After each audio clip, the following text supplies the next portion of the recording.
So, Emmy 1 of 4, what are we talking about today? Today we're talking about how we met and then our journey up to becoming parents. Maybe how that's changed our relationship. This episode is called Our Story. It's another night in the Crippen household and it's time to unwind, have a break from the little one who's currently away at nursery. We don't send her away at nights. We're recording this in the day. Although that'll be good. Night nursery. Ugh. This is the tale of a husband and wife who do a light-hearted, family-friendly podcast and chats all about parenting with babies and toddlers. Welcome to our community of listeners out there, all 10 of you who follow along.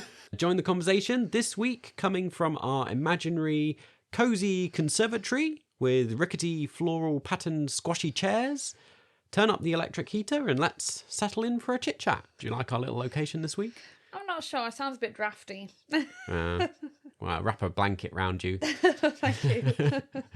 Free blankets provided. My name is still Elliot. I'm Baba to our 3-year-old daughter Lily and get in trouble all the time for playing overly dangerous and lively games with her. True. You play dangerous games. Sitting across from me is... Emma, also Mama to Lily. And I play nice and creative games and try to make them mildly educational. We're also expecting another baby girl. By the time you're listening to this, when it comes out, she's due in a few days, probably. Yeah. She might even already be here. Who knows? We're getting very close to the end. And she's pretty big. Yeah. So it's anyone's guess.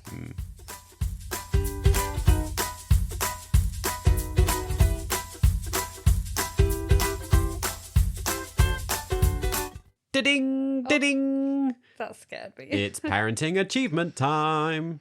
Do. Got to think of an achievement now. Yeah, it's the little segment where we share a parenting fail story or just a relatable moment of what's going on in our lives to see, share that we don't always get everything right and things fall apart for us as well. Just parenting life, really.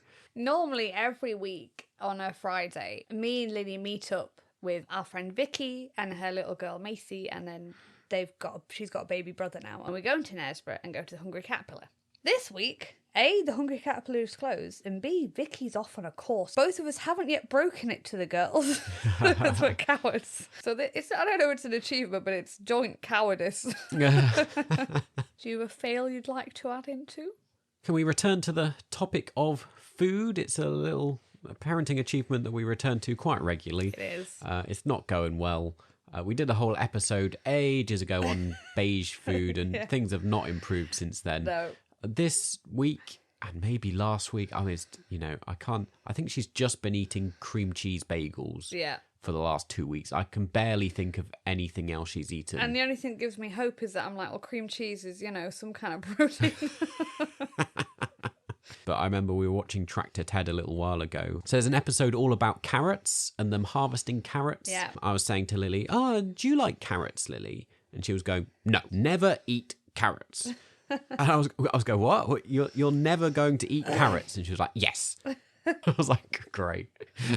So yeah, that kind of sums up how it's going with food. You know when they say you're meant to lead by example? Why hasn't this had an effect that Mummy eats it? She doesn't pick up on stuff like that. But what she does pick up on is like our little sayings and expressions. She's basically like turning into a mini version of us. So it's so hilarious now that she parrots back phrases to us. And we're like, where did you pick that up? Yeah. Do you want to say, there's loads of examples about this, but I think, is it yesterday or the day before? She's going, 1993, Emma Crippen. And I was like, how do you know I was born in 1993? We were both staring at her going, how have you picked up this information? You're like listing it like factually, 1993, Emma Crippen. It was just like, what? I don't even think she knows what the number is. But No. she just repeating it. And I thought, goodness, I must have for prescriptions and stuff been saying my date of birth and name so often recently. She often comes up to me and just randomly starts stroking my nose and going, it's okay, calm down. It's all right. And then she was Breathe. breathe, which is very annoying. This is what we do with her. Which is what we do with her, but it doesn't often work at the minute. Last night we were laughing and we were sat in the big bed reading stories, and she decided she was going to put. She's got like a little fluffy pajama top with a pocket in the front. Yeah. And she was putting like her shoes, a Batman mask, and she was pretending, because her tummy then looked big, that it was the baby. Oh, yeah. And yeah. she was repeating like I need to go, oh, pug. And she was going, ow, stop kicking me. Kicking me. Anyway, there we go. There's a plethora? Plethora? No, Plethora. I went too big there. I You went did. for a big You word. went for a big word and you could execute it. I'm not good with big words. No. I was too ambitious. A plethora. There's a range of stories for you. There we go. Do any of those parenting achievements, parenting fails resonate with you? Let us know. We'd love to hear from you. Get in touch over on social media, on our community group chat, or anywhere really. There's all the links in the description down below or on our webpage. I was going to go, we're everywhere. We're everywhere. You'll find us. We just pop up. Go, hello. Hi. Do you have a story?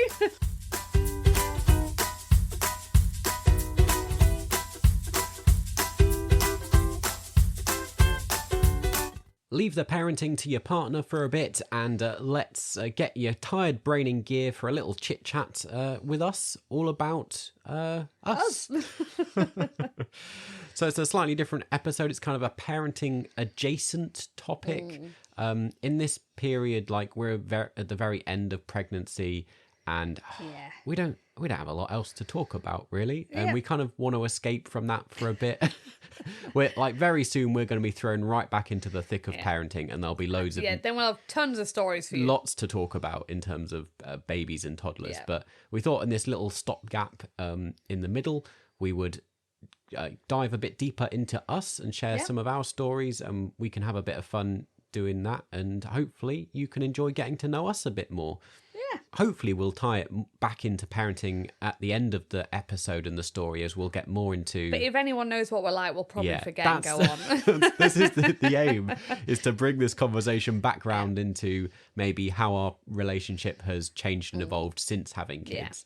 But we haven't before told much of our personal story because we've kind of always focused on parenting. Yes. We thought it might be quite interesting to chat a little bit about how we met and kind of our journey through like getting engaged and married and all sorts of things. Right, well, back to the beginning, I suppose, where we start. It isn't a meet cute. We didn't like stumble into each other in the street as we're going to a bakery or something. I think it's more funny that it's not that way. Do you know what I mean? It might not be romantic, but I think our story is more funny. I think it's more realistic. Yeah. We met at church, didn't we? Yeah, probably not a surprise if you're not a surprised long-time if you know listener. us. You know, when they go, oh, it was love at first sight. I had no... Not in a nasty way. Yeah. What are you saying about me, Emma? What are you saying? Because I know a lot of people go, oh, and I knew from the moment I saw them that was going to be my husband. And I'm like, that was not my experience. No, I don't think we had this at all. No. Even, I would say this like went on for quite a long time in terms of even when we were dating. I'm not sure we were like... I think we like enjoyed each other's company, but we weren't like, oh, this is definitely the person. Yeah. We were definitely like a friends to romantic kind of relationship. I'd just been on my year abroad because I was doing a language degree. This is at university when I was like 19. Yeah. And so that few age gap, you know, the difference seems more stark at I that would age. say also, I do think women do generally like mature quicker You're than basically saying I was immature. Yes. I was young and immature. The first thing I thought, because I met him and his best friend Luke. Yep. And the first thing I thought was, oh, they're very immature. But I think this is in the context of I'd been abroad by myself in a country where I didn't know anybody. So I remember coming back. We met them at church. I think they were baking for something. It was a Freshers' Fair bake thing. We were part of like the university society for the Methodist Church. It's a bit niche. And we were... My impression of you then wasn't too bad. Yeah. You guys seemed quite nice. I think there was a freshers event where we were meeting in a cafe or something. Mm. And I remember this is when I thought you and Luke were very immature. Yeah. They were sat there, and I think they wanted the waitress to close a window or something, or a door. And they were like discussing, I don't want to say it. Well, I don't want to say it. Well, I don't want to talk. And I was like, I will talk to her. And I remember at the time going, this is ridiculous. Why can't one of them just... And I thought, why are they even discussing it? It's not a big deal. Like... I would say we were young and things have improved, but I think both of us, we have quite a lot of social anxiety.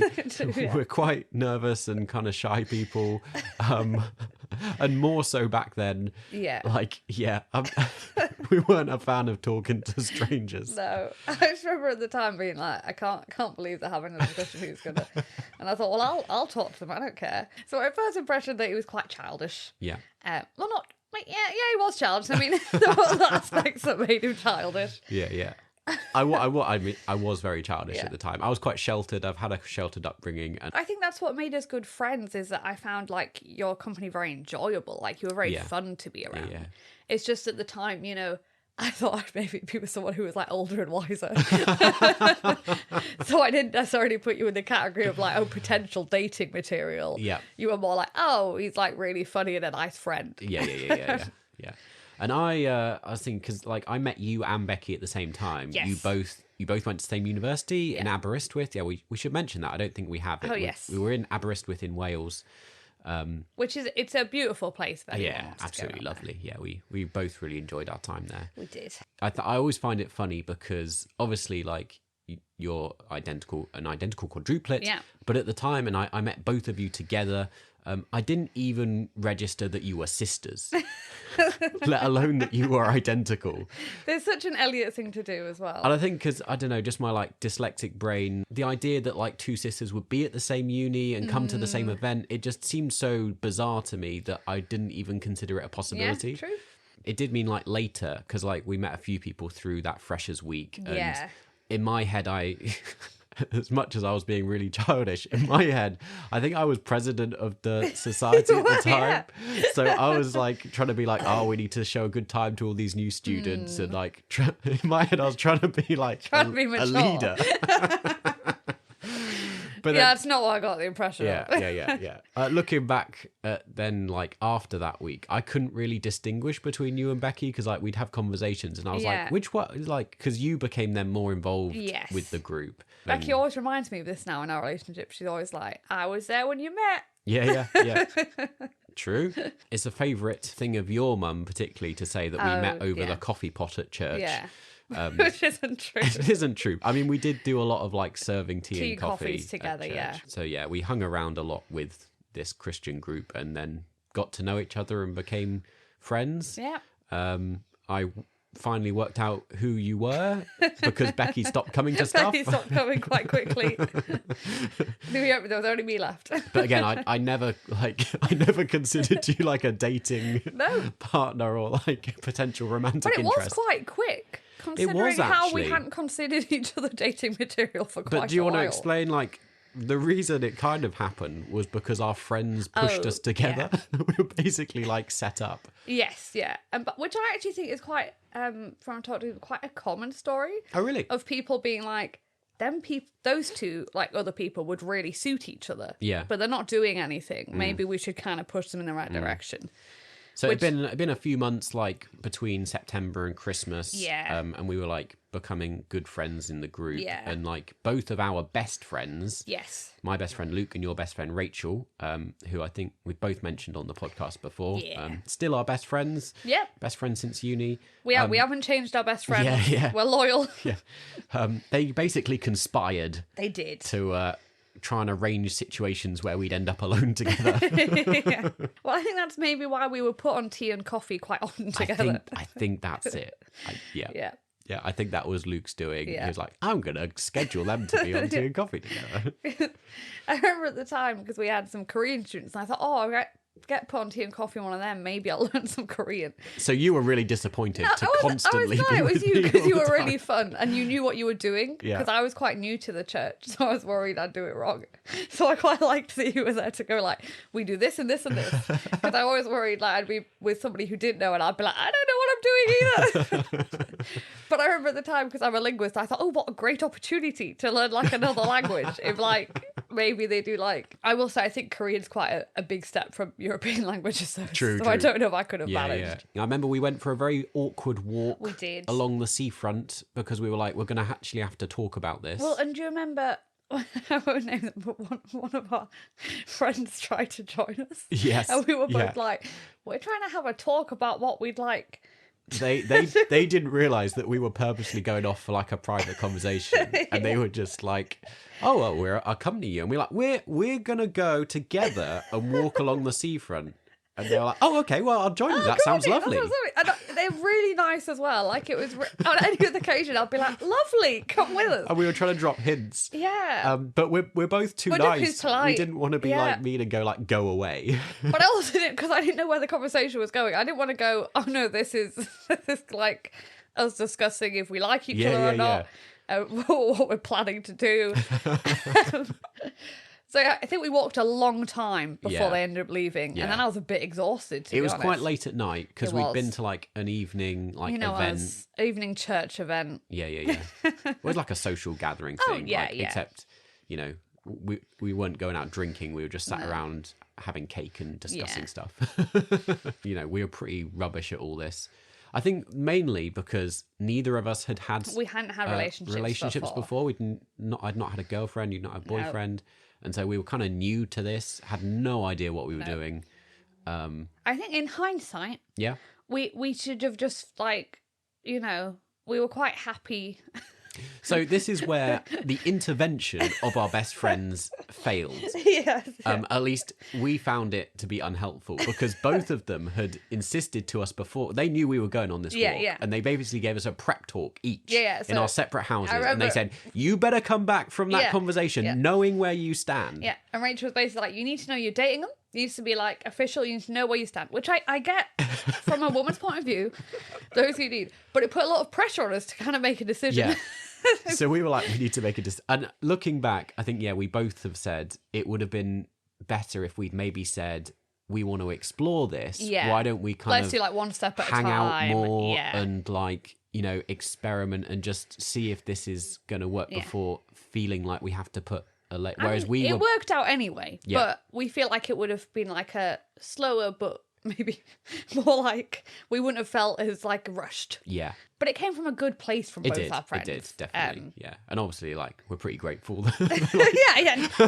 We've got married and had children now, so we're very grateful for the tampering. I can't remember how that conversation ended, but in my mind, it was almost a weirdly formal, let's shake hands and yes, we are now officially boyfriend and girlfriend. Okay, I good remember night. You said something really cute. Did I? Where you were like, oh, if I didn't know you already, now I'd ask for your number or something. Oh. And I was like, oh, that's really sweet. So I remember me trying to be funny. You were. So we pretended to give each other our numbers and be like, yeah, I'll see you later. That does sound a lot like me when I was back then. I tried to break the tension a lot with weird humor, little being silly. Oh, it worked. Yeah. You ended up getting the girl. Yeah. We then kind of had the problem that I couldn't get over this kind of silliness. So a lot of our relationship was built around our friendship and silliness. And I then hid behind that a bit because I think we were both a bit uncomfortable about how to progress. I think that's true. We went on some dates and stuff. Do you want to say where I took you on our first date? I did not count this as a date, just FYI. Well, I was... Okay, you explain, then I'll justify it. Right, okay. Elliot was... I don't know why. I don't even know why. He was going to a CU event. So that's Christian Union Christian event. Union. So another church thing, but in a different church. Yeah. And he invited me along. Just FYI, I did not consider this a date at all. For him to take this as our first date. And that's not what I thought this was. I mean, it wasn't really a date, but in my head, I was so nervous and worried about it all. I was trying to things like really safe. And I thought, what would be most comfortable for us both? And like, I needed like basically a church event where we could go Just us. and just spend time together, but not alone together. And Yeah. also it wouldn't feel like a date. So I think therefore it also wouldn't it's feel awkward. quite hard in ABBA, but to me that wasn't It's the ABBA. first time I like invited you to go somewhere with me, just you and me. Yeah. But yeah, I wouldn't count it as a date. It's because it wasn't terribly romantic. But to my little, like, whatever, 19-year-old self, Yes, I yeah. was, like, really nervous. I was like, I'm actually inviting a girl That's to do true. something with me. Yeah. So our official first date, we drove out to Nantyarian, which Yeah. was like a little nature reserve a few miles out of... I call it the town. red kite place. Yeah, they have a lot of red kites there, and they do, like, red kite feeding.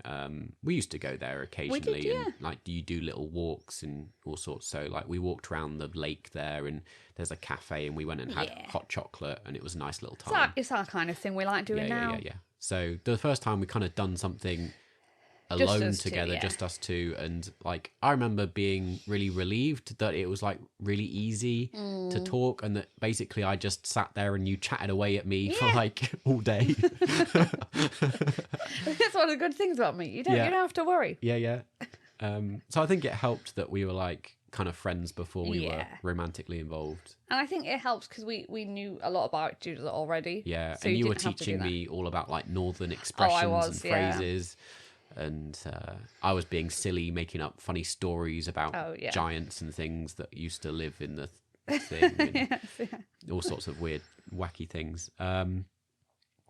So yeah, we dated for quite a while all through the rest of our We uni did, yeah. uni time. I came to yours for lambing. We did. Big step in the relationship. Yeah, Coming for lambing. and then you came on holiday with me and my did, parents. yeah. That was quite a big Switzerland. thing as well. That was. you know, basically meeting each other's parents. That happened like pretty early on It for did both of happen us. pretty early on, yeah. Because, you know, our parents came to visit us at uni, and Yep. we had to be like, we are dating. Here's my girlfriend. Here's my boyfriend. Yeah. I was very worried about Elliot meeting my family. Yeah. Vice versa. But I remember being like, they're very loud. Mm. Because people don't know, obviously, he's an only child. I have a huge family. Not all of them came at once, but he quickly met like most of my sisters, Yeah. met my parents. Yeah. And I remember like always saying to them all, like, just be on your best behaviour. Don't get too wild. I think this is what you were warning them when you brought me to the farm for lambing. Yeah. I mean, yeah, and that was pretty intense. And even then, I remember at the time being like, it's really loud and intense. And you were like, I've told everyone this is like really I was tame like, for this my is like family. really quiet for everybody. Like, if you think this is loud, you just wait. Yeah. Yeah. I mean, there's hundreds of little stories we could Yeah. get into around this time, isn't there? But I mean, I don't know what's interesting, what isn't interesting. I do think we did quite well. Like, I think for most people, we probably were quite quick. But I was going to say, I think for the Christian community, we were quite slow. That's Because true. I was very mindful, like, a lot of people I knew got married very young. Yeah, I remember. It is a problem. I mean, a lot of Christians we know met at church and got married, met at uni, got married. I remember when I first went to the freshers' stall for the Methodist Society, my first week of being at university. Yep. And the then president, she was lovely. She really took me under her wing. But like one of the first things she said to me, and she was like really bouncy and would say like, you know, anything that occurred to her. And like, it was a bit daunting that one of the first things she said was like, oh, you know, most people meet their wife at the Methodist Society. I was like, okay, I've not really come to find a wife. I'm just coming to make friends. I mean, it's true. But it's true. Yeah. Like nearly everyone we know, then yeah. We didn't buck the trend. No. But I was saying for most of, I think our Christian friend group, we got married later than others. True. Like it wasn't straight out of uni. Yeah. And we went through like some rough patches in the Yeah. middle there, like at uni and then after uni as well. Like Well, I working think after out. uni, I just wasn't sure with us both getting jobs and stuff if it would, you know what I mean? It was would that be it was feasible. that phase, like kind of both times working out like, is this serious? Is this you know, Yeah. like the first time it was kind of like, are we just friends? Like Yeah. like we've called ourselves, we've said we're in a relationship, but are we just hanging out or like is this going anywhere? Yeah, is this more serious? And then at the end of uni, I was like, oh, I really like him, and I'd love him to be part of my life, but I just don't know where my job's gonna go. And Well, it did. Our jobs took us to opposite ends of the country. Yeah. And then it was like, this is a long distance relationship. Will this last? Will it work? Because long distance doesn't really work. Yeah. But like, what's the solution here? Like, so that was certainly a challenging time to work all that. And then, it's at that same kind of point in life where you've just left uni and you're trying to work out what you're doing with your life anyway. With your career and with, I mean, less so for you because you went straight into the job that you have now. The job that I have now, yeah. I mean, I've always been more of like a generalist. So I have a lot of interest in a lot of different areas and I've never like specialized, and it's then tricky to know which avenue to pursue. So for those that don't know, my degree at university was in countryside management and I worked for the National Trust for a while. So nothing to do with the church and nothing to do with digital and social media that I do now. And that in itself was completely different to what I did at A-levels as well. Yeah. So just each step I kind of took a completely different turn. And at that point I was, really didn't know. I think that's more typical though, because they said most people don't use their degrees in their normal jobs. Yeah, I think it's true. I think I'm just like an oddity because it was more specialised, I guess. And I suppose once you've done a master's, there's a little bit more certainty at that stage, that is the kind of area that you're, unless you're just particularly into academic learning. Yeah, well, some people just love academia, don't they? Yeah. But for me, then it was like a clear area that I was going to go into. Yeah. I mean, briefly, just touch on this. You were going to go and join the Navy. I was very keen as well. Yeah. Yeah. So that was kind of crazy. It was, yeah. And I think that would have meant probably that we wouldn't have ended up together. Well, definitely. Yeah. I'd have been away so often. I don't see how it would have worked. I mean, join the Navy as an officer and as a, would you be using your translation skills? I would have, yes. I still would have used my translation skills. Right. So that was the point. Yeah. It would have been different from the job I do now, but it still would have been based around translation. Right. But then, I was living up in Cumbria and you were down in London. Yeah. But then you moved back up to your family across. So you weren't then too far away from me. No. We were just the other side of the Pennines. Pennines. Brexit stuff going on, my company was moving office anyway. So actually... They moved their office out of London to Paris. And at that point they said you could work from home and I'd just occasionally go into Paris and just see everyone. Yeah. So it meant it was less of a long distance relationship then. We could see each other every weekend. Yeah. You could come for lambing again. Yeah. When we got to the point where we decided we were going to move in together, and the caveat from my parents were I couldn't move out till lambing was done. And then I remember lambing did finish, and Mum was like, "Well, you can't move out till all the pet lambs are grown because I can't cope by myself." And Elliot was like, keeps getting later and later, this moving out. It was meant to be in like March, and then like it wasn't till May, and then it was like, oh, we need you for like harvest time. So it was like August, September, and I was like, I want her to come and live with me. Why is she still there? Why is it taking so long? The challenge for me on the flip side was, coming from a religious family, there was kind of a bit of pressure to like be engaged before we lived together. Yeah. Or, like some Christians think you should be married before you live together. Yeah. So there's all that kind of nonsense going on. So like there was a little bit of a kind of, that's why we were separate for a little bit. And like, I think it was kind of odd that we lived half an hour away from each other and didn't move into each other, especially when like you worked from home. And, it's true. Yeah. Like, but just what it was. But like it was around that time that I think we were both very certain that we would end up together. Yes, yeah. And we were kind of very open about that. We were, yeah. I think people found it surprising. Yeah, we and then would talk. people almost thought we were engaged, but we were both at that point. We were like, well, we know we're going to get married at some point. We talk about the future and just very open, and we've always been. I think this we found early on in our relationship when we'd had like troubles of being like, well, where do we stand? We learned quite early on just to be very open with each other about what we wanted. Yeah. And it seemed, it worked pretty well to be like, well, this is what I want in the future. What do you want in the future? And it helped that we aligned quite closely on so much stuff. We clearly fit together quite well, that we wanted the same things out of life. Yeah. And therefore talking about, hypothetical futures that involved marriage and kids, that was quite comfortable to both of us. Yes, yeah. We didn't have to have, because I always find it, you see on Mumsnet and things where it's like years down the line, they go, oh, we finally started talking about kids, and he doesn't want kids and I do. And I always go, how didn't they have that conversation? Yeah.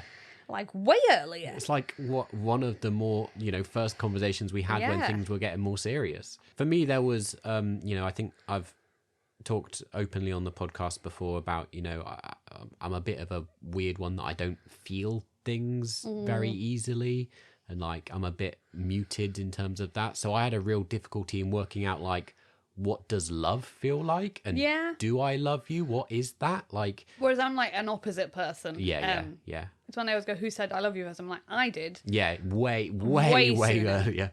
But I know it sounds silly, but I was never insulted because I'm quite a naturally loving person. Yeah. So like, you basically say it to anyone. I'm like, I love. No.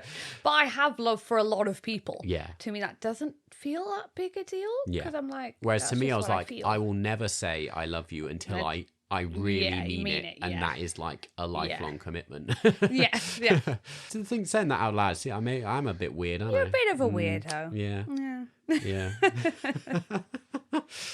So that brings us to our kind of engagement story. Yeah. Which is quite interesting. It is, and you had a lot of sneaky little help from Kirsty. So we had all sorts going on. One of the things that I wanted to try and do was involve in some way each of your identical quadruplet sisters. Yes. In the process. Which was a very sweet call. I tried to, make things mean things, if that makes sense. Everything kind of I did for a reason. We were living in different houses at the time, so we hadn't moved in yet. And so that presented a challenge in terms of how do I find out your ring size? Yeah, true. So I think I did in your sleep measure your ring finger with one of those little plastic things. But I had to be so careful not to wake you up. Because I'm quite a light sleeper, really. That I wasn't 100% sure I'd got it right. So I enlisted Kirsty's help, and she, at the time, was also living at home with you. So she was in the same place. And so I don't know can't remember what she did. Mum was getting a new wedding ring. Oh, there was this convoluted, Kirsty, because Mum, I don't know what happened to her old one. It either wasn't thing. So we'd got a ring measure, and Mum wasn't in on it. Mum generally wanted a new wedding ring. Yeah.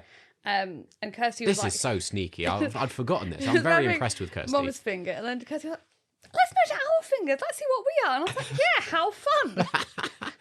What I love throughout this whole thing is you were completely oblivious. Oh, yeah. And I find it hilarious because we both knew that this was coming in the sense that, we had no doubt that we would get engaged. Oh, yeah, but I never had a thing that I ever thought, I knew you would say yes. Oh, yeah. But at the same time, you didn't seem to anticipate that I would be planning anything. Well, because I thought, it'll happen whenever. I think because I didn't see there was going to be particularly a rush or anything. It wasn't like we were going on a big holiday, because I think that's when a lot of women know if you're like, oh, they're going on a big fancy holiday, maybe something's going to happen. Whereas we were living our lives quite normally. Yeah. So I was just like, well, it'll happen whenever it happens. I think I just didn't feel pressure. So when Kirsty did this thing, it didn't raise any red flags for you? But this is when my family's very odd, in that for us, we're like, oh, well, that was really interesting that I've got such a skinny finger and this person doesn't. It's quite easy in that sense to make us all join in something. And I was impressed you asked Dad. Yeah. I did ask your dad permission. Yeah? I basically was like, well, I'm gonna ask her, but I would like to ask your permission as well, in a kind of traditional way. And I think Dad liked that. Your dad always has this funny joke because he does. Back at the time, even still now. Even now, I'm just thinking how long it's been going on, but I basically am the family hairdresser. Oh, yeah. So I started, I can't remember when, at some point, to save money, I cut my own hair. Yeah. I bought a pair of clippers. And then since then, everyone in the family was like, oh, if you do it yourself, you could cut all our hair. I was like, okay. I mean, I'm not a professional. I've kind of just worked out what to do with my hair, but sure. Yeah. So I've been cutting your dad's hair. And at the time, we'd gone in the kitchen alone to cut his hair. Yeah. And I'd done that. And so your dad likes to have this joke where basically he's like, I threatened him with scissors. I was still holding at the time the scissors pointing at him going can I marry your daughter? Yeah. At the... He always goes, well, I had to say yes, because I feared for my life. Yes, it's his joke he loves to tell now. Yeah. I couldn't involve Becky and Laura to the same extent because obviously they were like in different locations, but I did try to like vary in, a kind of nominal way. So I think I sought Laura's advice on what to have on the engraving on the ring and what that should say. And what was it for Becky? You asked what to say in French. Oh, that was it. Because he proposed in French. Because obviously that's one of the languages I do. So this is where there was all sorts going on. So okay, so let's try and do this sensibly. I'd had it all planned out. I had this grand idea. We were going to go to this location where there's this lovely waterfall. Yeah. It's like secluded little kind of spot where we could drive to. It was kind of equidistant between our two houses where we lived at the time. It was kind of slightly down in Yorkshire in Swaledale, which kind of had a meaning and a significance to you at the farm. So we had Swaledale sheep, if people know what kind of sheep that is. So I thought it'd be this nice little day out. I'd planned this kind of... not treasure hunt, what do you call it? Like a scavenger kind of thing where there were like little clues and things that I thought I'd make a fun little day out of it and we'd go and then I'd propose when we were there. The big flaw in my plan was like I'd taken time off work and set out a specific weekend. It was in the run up to your birthday, I think. So the idea was that the way I would convince you was that this was all part of like a birthday celebration. Yeah. But it was a bizarre year where even though it was early March, we had snow. Terrible snow. And because we were either side of the Pennines, we couldn't get to each other. No. And like I'd taken this time off work and I was sat at home like pretty depressed. Like I can't, like there were literally there were no roads I could get to. No roads were open. Like the road was closed. And I was like, I'm sat here. This was the day I was going to propose to Emma. And like, I'm binge watching stuff on TV. I was quite annoyed because it's my birthday. Yeah. I'm not going to see him. Yeah. So then every day afterwards, I was like checking the roads. Even if we could meet, it was then, well, maybe it's gonna scupper my plans of where we go. Yeah. So then I came up with like several backup locations of where we could go and do it and work out. But oh dear. So that was a bit stressful. Yeah. But eventually, we got there. We met up. In the end, it was on Mothering Sunday. Yes. And my mum had come to visit. And we'd gone to church in the morning. Yeah. I didn't want to wait anymore. Like, I was so ready. It was like, I'm done waiting. Like, this might not be the perfect time. It might not be the perfect day. But so I'd, like, explained to my mum. And so she was then said, okay, this afternoon you go off and do that. Yeah. So she was very excited. Again, I really don't know how you didn't suspect anything, that this was a rather odd thing one Sunday afternoon to go, right, we're going to go off randomly. And do this thing now. I thought it was part of my birthday thing because we hadn't seen each other. And I was also like, they probably don't want to go for a walk. Like, it's been a busy day. It's still icy and snowy out. Yeah. We got to this waterfall. It was a little bit more... Just before that, I'm pretty sure I told my old teacher. And I was going to talk to her, and you were like, no, we don't have time. And I remember the time being like, we're walking, of course we've got time. And he was really kind of like trying to... And that was a little bit suspicious. But it was more because I thought he was like unsociable. He's like, I don't want to talk to this teacher that Emma used to know. But I remember looking back, it was very funny that he was obviously like, please stop. Like, I'm trying to get you somewhere to I propose. I don't want to stand and talk to this lady for ages. This is where things should have got really suspicious, but I think because I'm so weird... He's so odd. ...that you really didn't think... So I laid out a blanket as if we we're going to have a picnic. Yeah. And I said, well, let's stand in front of the waterfall. Why don't we take a picture together? Yeah. So I set up a tripod and a camera. But I was like, he's really into photography.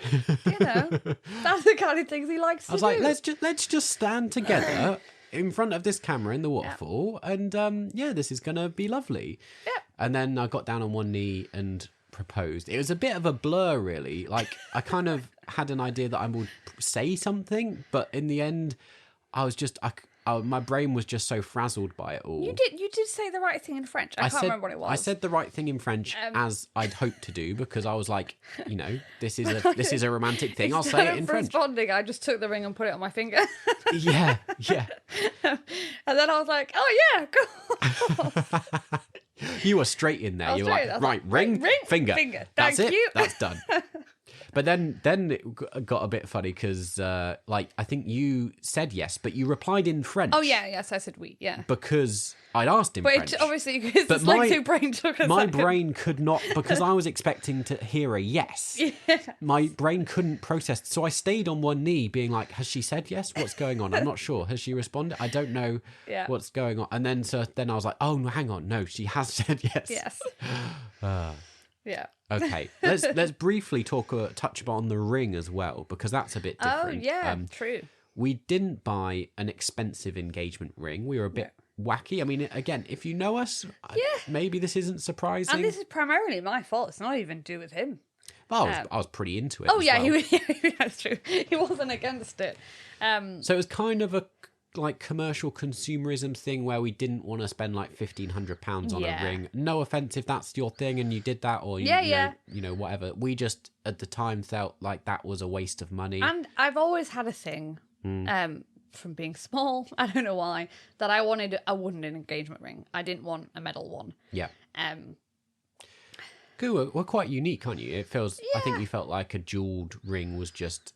Well, like it wasn't what very everyone me, gets, really. And it wasn't you, and like you wanted something more naturey. Yeah, because I'm quite naturey. We like our woodland walks. So I'd got this wooden ring from a guy in Scotland who hand carves wooden rings, and it's inlaid with kind of glittery shells. Yeah, the shells it's themselves, like alabone shell, kind of greeny, like turquoisey colour that kind of reflects. One thing is, though, with wood, is they're a lot wider. That made sizing quite difficult. Yes, I can imagine that. I remember my mum had taken me to a jeweller's to like get their expert advice, and they basically were trying to convince me that it was a terrible idea. A, to get a wooden ring, B, to order it without first seeing it, and C, to order it without without your measure, like because I'd got your kind of rough measurements and I'd not gone and sized the ring. True. But yeah, it all worked well, did, really. Well done, little man. There we go. We've talked a long time about that. Let's try and move on. Because we'd it's a long story, though. There's so much we could talk about. Because then, of course, there's our wedding. Yeah. We were engaged for 2 years. Yeah. We weren't in a rush to set a date for a wedding. But then I remember it was the first thing as soon as we got engaged, we were like, so when are you getting married? And I'm really like, I have no idea. We did set a date, and then we're working towards getting married, and we've touched on this before, I think, in conversations, and quite a number of you will know some of the story of this about our wedding was cancelled because it fell during lockdown. Yeah. So we had to, I mean, it wasn't even postponed. It didn't happen. Yeah. What we'd planned with the venue, with everyone coming. And so, lockdown happened. We waited for months. We've got a whole vlog about this whole story that details the ups and downs. This is a really long story. It is. But eventually, at the first opportunity with lockdown rules that enabled us to get married, because we're a bit wacky. We chose to get married in Scotland, outside by a loch. Yeah. And once we were able to do that, it was confusing and complicated to work out if we could, because how many people could come? Were we allowed to travel? Were you legally allowed to get married? But the rules in England and the rules in Scotland were different. Yeah. So it was like, well, we can now officially get married in Scotland, but are we legally allowed to drive to Scotland? Yes, is that allowed? Yeah, so, whatever. But eventually we did. So our wedding was meant to be in April. It got cancelled in early July. Yeah. We managed to travel up with just 8 of us. Yeah. You, me, both our parents, your sister and partner. Yeah. And we got married, not exactly where we were intending to, but still on the same loch on the shores. My dad married us. Yeah, that was nice. Outside. We wore our wellies. We did. Which we were going to wear all along. Yeah. This was all part of our kind of rusticy wedding that, yeah. Kirsty and her now husband had made us a cake with, if people know, Wally and Eve on the top of it. Always been into Disney. Yeah. It's so funny, looking, back at our photos and things, because it was still in the pandemic, in COVID. Oh, yeah. So we were all socially distanced. Yeah. So in all the photos, we look like we're out of, some old-fashioned thing where we're all stood quite Victorian. Yeah, formally with big gaps between us in our formal kind of clothes. Yeah. I quite like it in a way. It's it's quite different and quite funny. Yeah, I mean, the whole thing, the journey and thing was stressful. There's, it was difficult, but that day was actually really nice. It was, yeah. I don't think really we could have hoped for a better wedding No. day. Wedding days themselves, I think, can be quite stressful, and we've not experienced our own as intended with, all the guests. But if we were to, be honest and choose what we would have liked, I think actually the really small, intimate thing. I mean, it was a shame that, both of our best friends couldn't be there. My best man, Luke and Rachel, they couldn't come. So that was really sad. But like the intimacy and just the little personal nature of it, I think really suited us. Yeah, I think that's true. And I think in hindsight, I don't know if I'd want a big wedding. Some people once COVID stopped, they'd have their big wedding later. Yeah. I was like, I felt no need to do that afterwards. We did sort of, compromise. We did. When Lily was 1, was she? Yes, yeah. We had her dedication, so a bit like a christening, and we combined that with a celebration party for our wedding. Yes, so we re-invited all our wedding guests and said, come along and let's do a joint celebration, so that we could offer something to the people that couldn't be there. Yeah. Sorry, I've got hiccups now. No, and that was nice too, because it was like an extra celebration, but it was also a celebration of Lily, so it didn't feel like it was like a second wedding. We better get on to how relationships changed. Yeah, shall we, since having kids, because that's the next big step, really, isn't it? Yeah. We got engaged, we got married, there's all sorts of stories in between, but really the big milestones. Well, I'd say, and we're also quite quite easygoing. Yeah. So once we were living together, people would go, "Oh, there's going to be loads of problems." We're like, there wasn't, because we're both very... Yeah, we fitted in quite easily. We've never had a lot of big arguments. No. Then we had Lily. Yeah. So we had a child about a year after we got married. And... Which that is actually quite typical Christians. We didn't book any trends there. Do you think having children has changed our relationship? I think it has slightly, and I think it makes you a lot closer. Just I think giving birth to the person seeing you giving birth is I know you've been intimate and everything before, but it's a much more intimate situation when you're seeing that person go through ranges of pain, and you have to really trust the other person to do everything. Yeah. And obviously I had a C-section last time. I'm probably going to have one this time. Having someone care for you when you're in that state is really you're quite vulnerable. So I think that's made everyone a lot closer, really. Because you have to be much more... I know you have to be a team beforehand, but when you've got kids, you really have to be a team. Yeah. It's different, isn't it? I think, as is quite typical, there were more arguments and more fights we had. It did strain us more. Well, they say, in the first 2 years of having a baby, a lot of couples divorce. Really? Because it's such a stressful time. It is stressful, isn't it? And I think, because I warned my sisters about this, because Kirsty was like, "Oh, what's the biggest thing?" And I was like, "You will fight more." Yeah. But I said that's because you're both exhausted. Yeah. So things just get to you more. And I was like, and it can be about nothing. I remember one day me and Elliot had the most ridiculous argument about who was louder at walking and who would wake up the baby. And I don't remember this. I remember being like, this is such a ridiculous argument. And I was like... Who was louder at walking? Yeah, because you were like, "Oh, you're so loud when you walk up the stairs." I'm like, I am not. You're way louder than me. And then we were walking up and down the stairs trying to be the quieter person, being like, "Look, I'm so quiet." Because we were accusing each other of waking up the baby loudly. Yeah. And I remember in hindsight going, that is a hilarious but ridiculous argument. Why were we arguing who walks louder? Yeah. We had all the typical things where we were kind of fighting over who had got up more in the night. Keeping tallies of I've been up such and such with the baby. Well, I was up at this time too. You weren't up there. Yeah, it's your turn. You need to do this now. Yeah. And then I'd bring my trump card out going well, I've had abdominal surgery. Yeah. And he'd always go, "You always do that, can't I?" Well, I have. But I could say the height of romance then was if you'd got a bottle ready for the other one. That was oh, they're so kind.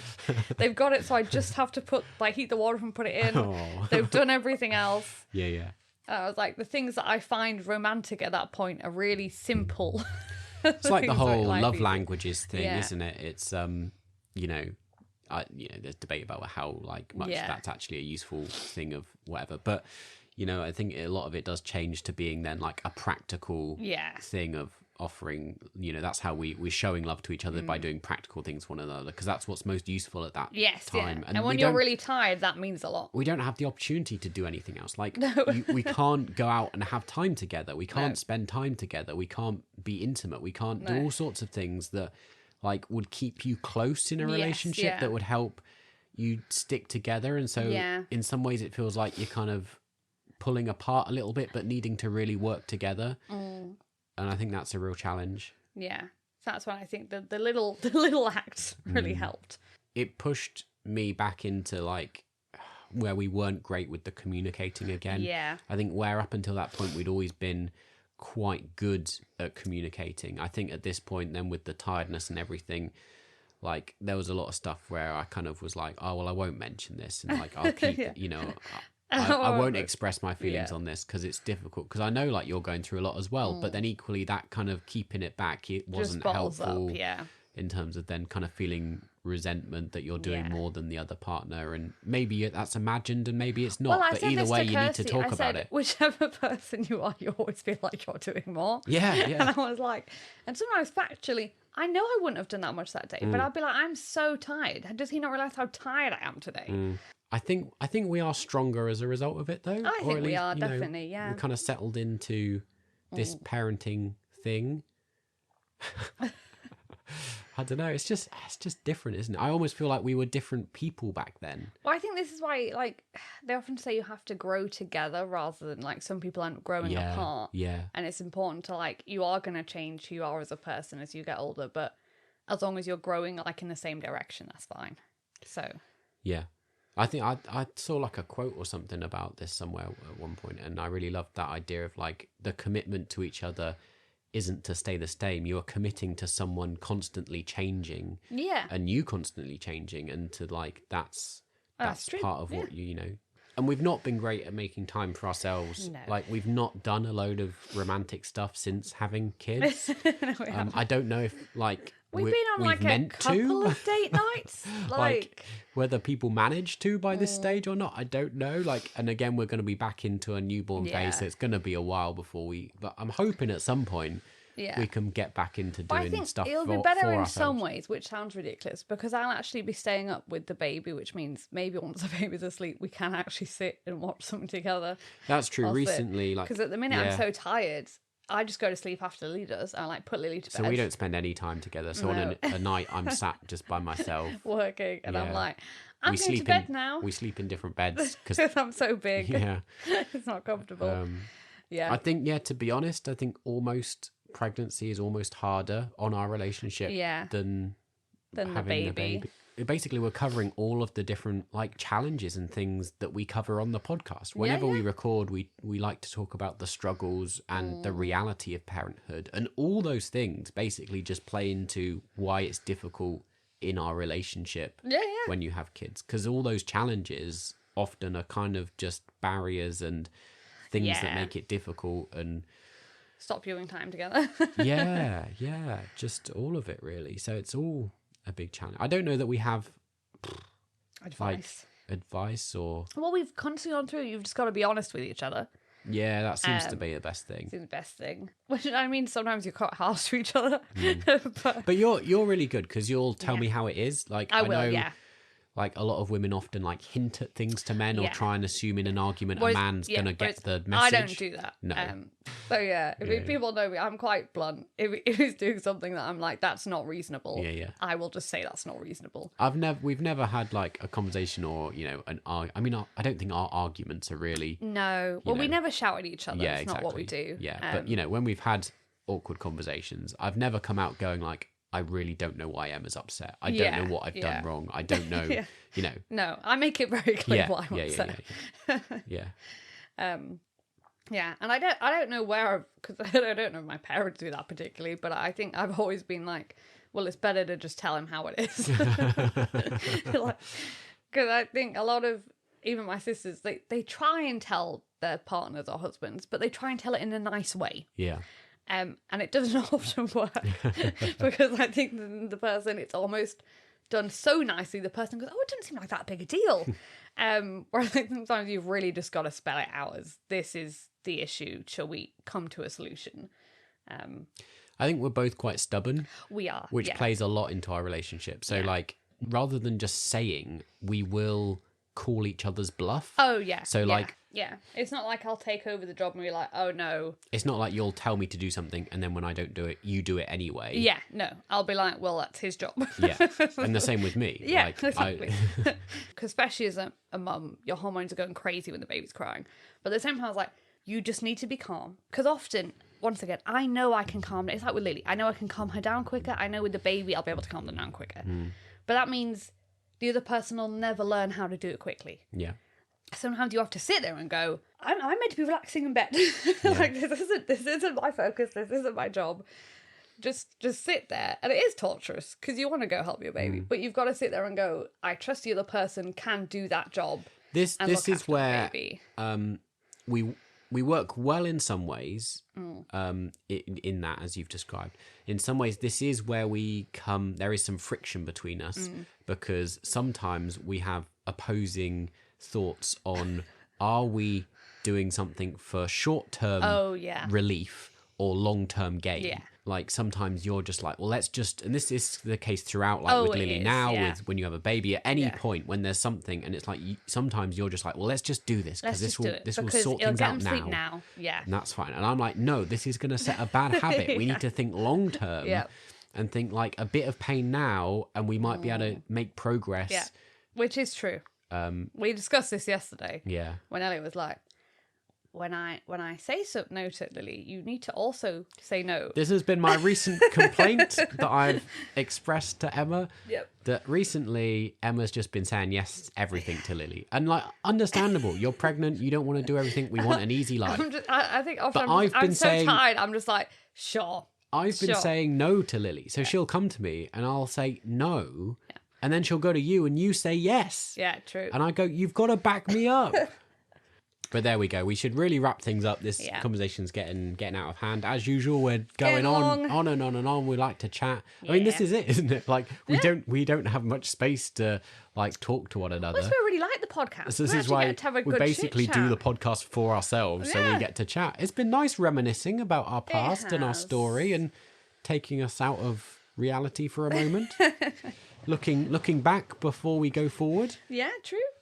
And it was really cute. The other day we showed Lily like our wedding video. Yeah. And she made herself a little veil with a little what was it? Tissue. Yeah. And she like put clips on it to put on her head. Yeah, but that was nice showing her it. Yeah, it's sweet. But I thought it was nice because we did film it, even though it was in lockdown and outside, that we can share it with the children. Like, yeah, I think that is, I'm quite into all this tech stuff and recording a lot of our story. And even with this podcast, we've got a record of a lot of stuff that will be quite interesting to go back to at a later date and listen. We might have to listen to like hints we gave ourselves back. Yeah, the baby we might need to go back and listen. I mean, we weren't doing the podcast when we first had Lily. No. So, but yeah, I wonder some of the early ones. Especially, we did an episode on surviving the first week with a newborn. I think we need to listen to that. I think we should listen to that See again. if we had any good tips. We'll have to do an update. But yeah, we'll be back very soon with more episodes when the baby's here. Yeah. And we'll update you on how it's going. Yeah. And do an episode on how we are surviving with a newborn. Or not. Maybe we're really struggling. We can update you on how our relationship's going. Yeah, maybe it's all going to be downhill. I mean, these conversations are quite light-hearted and fun, and like we try to bounce off each other with our, that we are married, and that's part of hopefully what makes this podcast a bit different to other shows. But maybe it's going to turn into us just ranting at each other. Like, it'll be like passive aggressive. I was up 5 times last night. How many times were you up? Well, I remember, sorry, this is going on again. Somebody said they used to have like a scoreboard. So they'd go up and do a line on it to say when they'd been up at night. But then I was like, I know I'd be tempted to cheat. Like, I know. that didn't even occur to me. Like, I know as much as like, I can't lie. I could put extra lines on the board. Emma, that is despicable. When somebody said it, I was like, in my head, like, would nobody just put a few extra lines on? On that note that gives us an insight into the mind of Emma, let's close things off. Thank you so much for joining us today. I hope you've enjoyed listening to this rambling thing and got to know us a bit better. You have been listening to Don't wake the baby. Sleep well. God bless. Good night. Bye.